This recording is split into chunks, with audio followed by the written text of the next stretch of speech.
ఆసిఫాబాద్ జిల్లా కాగజ్నగర్ లో విద్యార్థులు ఆందోళనకు దిగారు.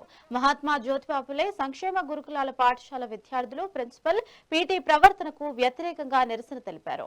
ప్రతిరోజు పీటీ తమను శారీరకంగా కొడుతున్నారు అని వాపోయారు. ఈ వేధింపులపై నిలదీస్తే ప్రిన్సిపల్ తమకు టీసీలు ఇచ్చి స్కూల్ నుంచి పంపించేస్తామని బెదిరిస్తున్నారని ఆరోపించారు. తమకు ప్రిన్సిపల్ పీటీ వద్దని భీష్మించుకుని కూర్చున్నారు. విషయం తెలుసుకున్న సంక్షేమ శాఖ అధికారులు తక్షణమే పాఠశాలకు చేరుకుని విద్యార్థుల నుంచి వివరాలు సేకరించి విచారణ చేపట్టారు.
దేనికోసం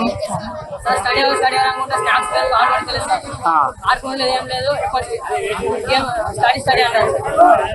ఒక్కసారి ఏం లేదు అట్లే వస్తాను. చెప్పులు లేకపోతే 500 గుంజి, బావులు లేకపోతే 500 గుంజి.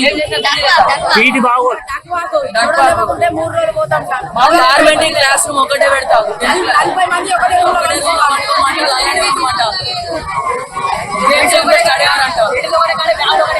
ఇంకా లాస్ట్ టైలర్ కొనియాడు, పాత్ర కొనియాడు. దొరికితే పైసలు తీసుకుంటారా?